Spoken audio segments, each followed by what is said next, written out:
Hi my dear ladies, ఈరోజు నేను మీకోసమైతే ఒక స్పెషల్ వీడియో చేస్తున్నాను.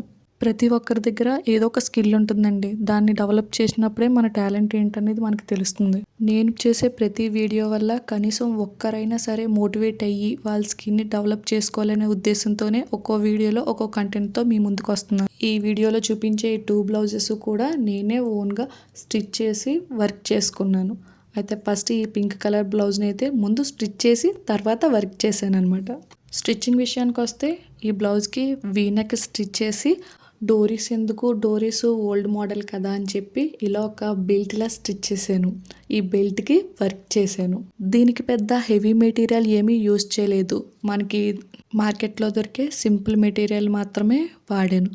ఫస్ట్ బ్లౌజ్ స్టిచ్చింగ్ అంతా కంప్లీట్ చేశాను. స్టిచ్చింగ్ పని అంతా అయిపోయిన తర్వాత వర్క్ పని స్టార్ట్ చేశాను.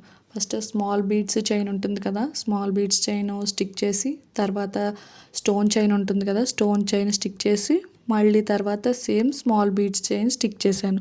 ఇలా వీనెక్ అంతా కంప్లీట్ చేశాను. వీనెక్ అంతా కంప్లీట్ అయ్యాక కుందన్స్ని ఇలా ఒక లోటస్ షేప్లో స్టిక్ చేశాను. అవి ప్యాచెస్ ఏమీ కాదు, నేనే అలా ప్యాచ్ మోడల్లో లోటస్లా స్టిచ్ చేశాను అనమాట. ఈ కుందన్స్తో 2-3 రకాల షేప్స్ అయితే ట్రై చేశాను, కానీ నీకు ఇదైతే బాగుంది అనిపించింది. నెక్స్ట్ స్లీవ్స్ కూడా పఫ్ స్లీవ్ ఇచ్చాను.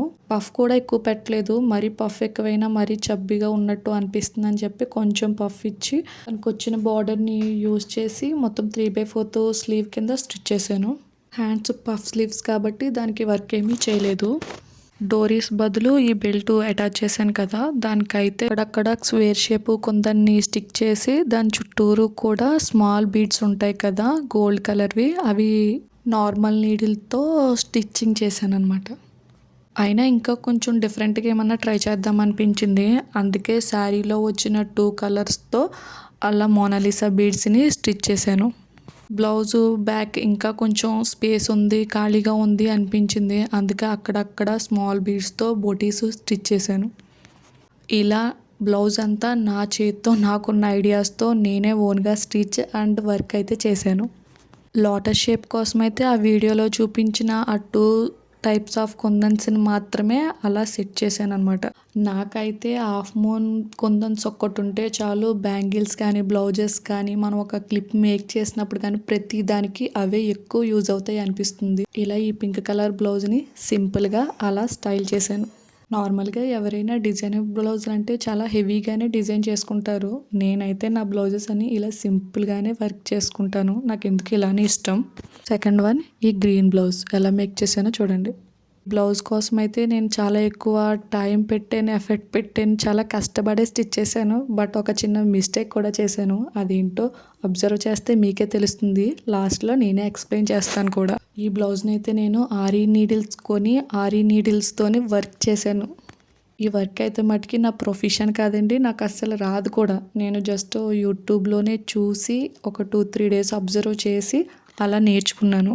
శారీ కలర్కి మ్యాచ్ అవ్వాలని చెప్పి గ్లాస్ బీడ్స్ ఉంటాయి కదా, ఆ పర్పుల్ కలర్ గ్లాస్ బీడ్స్ అవి చాలా చిన్నవి కూడా, అయినా సరే చాలా కష్టపడి స్టిచ్ చేశాను వాటిని. శారీలో ఉన్న కలర్స్ మాత్రమే యూజ్ చేశాను. ఈ కష్టానికి తగ్గట్టుగానే ఫైనల్ లుక్ అయితే చాలా అంటే చాలా బాగా వచ్చింది. సేమ్ మనం బయట ఎక్కడైనా డిజైన్ చేయించుకుంటే ఎలా ఉంటుందో సేమ్ అలానే అనిపించింది. హ్యాండ్స్ అయితే నా దగ్గర షార్ట్ పఫ్ స్లీవ్స్ లేవు, అన్నీ కూడా లాంగ్ స్లీవ్సే ఉంటున్నాయని చెప్పి వీటికి ఇలాగా స్లీవ్స్ స్టిచ్ చేశాను. ఇలా పళ్ళు పార్ట్ అంతా కూడా ఇలా పర్పుల్ కలర్ వస్తుందన్నమాట. సేమ్ అదే బార్డర్ కూడా స్లీవ్స్కి వచ్చింది. ఇలా ఎవరైనా సొంతంగా వర్క్ చేసుకునే వాళ్ళకైతే నేను ముందుకు ఒక మాట అయితే చెప్తున్నాను. ముందు మీరు స్టిచ్చింగ్ చేసి కంటే కూడా ముందు క్లాత్ని అయితే చెక్ చేసుకోండి. నేను చేసిన మిస్టేక్ అదే. ఆ క్లాత్ గురించి తెలియకుండా నార్మల్గా స్టిచ్చింగ్ చేసేసాను. సారీ వర్క్ చేయడానికైతే హాఫ్ పట్టు బ్లౌజ్ పీసెస్ని ఎక్కువగా వాడతారంట. నేనేమో శారీలో వచ్చిన బ్లౌజ్ పీసే చాలా లెంత్ ఎక్కువగా ఉంది కదా, ఎక్కువ పీస్ కూడా ఉంది అని చెప్పి దానికే వర్క్ చేసి దాన్నే స్టిచ్ చేశాను. బ్లౌజు క్లాత్ అయితే మట్టుకి అస్సలు బాగాలేదండి, చాలా పల్చగా ఉండి మొత్తం అంతా కూడా పీచు పీచు కింద వచ్చేసింది. ఇది నా వర్క్ చేసిన ఫస్ట్ బ్లౌజ్ అనమాట. కష్టపడినందుకు అవుట్పుట్ అయితే చాలా అంటే చాలా బాగా వచ్చింది. ఒక 2-3 శారీస్ మీద కూడా పేరప్ చెయ్యొచ్చు అనుకున్నాను, క్లాత్ చెక్ చేసుకోకపోవడం వల్ల కష్టం అంతా కూడా వేస్ట్ అయిపోయింది. ఈ బ్లౌజ్ చూపించడానికి మెయిన్ రీజన్ కూడా అలాగే. నాకులా తెలియక ఎవరైనా క్లాత్‌ని చెక్ చేసుకోకపోతే ఇలాగే బ్లౌజ్ వేస్ట్ అయిపోతుంది. మరి నేను చూపించిన ఈ 2 డిజైనర్ బ్లౌజులు ఎలా ఉన్నాయి అనేది నాకు కామెంట్ చేయండి. నా క్రియేటివిటీ నచ్చితే నా ఛానల్‌ని సబ్స్క్రైబ్ చేసుకోండి.